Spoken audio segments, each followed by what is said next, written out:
2 മാസത്തിലേറെയായി സെക്രട്ടേറിയറ്റിന് മുന്നിൽ തുടർന്ന സമരം അവസാനിപ്പിച്ച് CPO റാങ്ക് ഹോൾഡേഴ്സ്. പ്രതിഷേധം സമൂഹ മാധ്യമങ്ങൾ വഴി തുടരുമെന്ന് ഉദ്യോഗാർത്ഥികൾ വാർത്താസമ്മേളനത്തിൽ പറഞ്ഞു. റാങ്ക് പട്ടികയിൽ 40% പേർക്ക് പോലും നിയമനം കിട്ടിയിരുന്നില്ല. കഴിഞ്ഞ ദിവസം രാത്രി 12-നാണ് റാങ്ക് ലിസ്റ്റിന്റെ കാലാവധി അവസാനിച്ചത്. 13,000-ഓളം പേർ ഉൾപ്പെട്ട റാങ്ക് പട്ടികയിൽ വെറും 4,000-ഓളം പേർക്കാണ് അറിയിപ്പ് ലഭിച്ചത്. 2 മാസത്തോളം സമരം ചെയ്തിട്ടും ഉദ്യോഗാർത്ഥികൾക്ക് അനുകൂലമായ നടപടി സംസ്ഥാന സർക്കാർ സ്വീകരിച്ചില്ല. കോടതിയിൽ നിന്നും നീതി ലഭിക്കുമെന്ന പ്രതീക്ഷയിലാണ് ഉദ്യോഗാർത്ഥികൾ. കോടതിയിൽ നിന്നും നീതി ലഭിച്ചില്ലെങ്കിൽ ക്യാമ്പയിനുമായി മുന്നോട്ടു നീങ്ങും. 10,000-ഓളം ഉദ്യോഗാർത്ഥികളെ എന്തിനാണ് സർക്കാർ ചതിച്ചതെന്നായിരുന്നു ഉദ്യോഗാർത്ഥികളുടെ ചോദ്യം.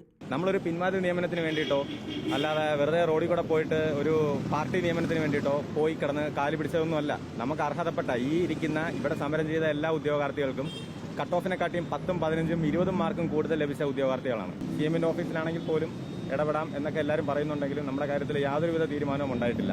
ഞങ്ങളെ വഞ്ചിച്ചതുപോലെ ഒരു യുവാവിനെയും ഇനി വഞ്ചിക്കരുതെന്ന് സർക്കാരിനോട് പറയുകയായിരുന്നു ഇവർ.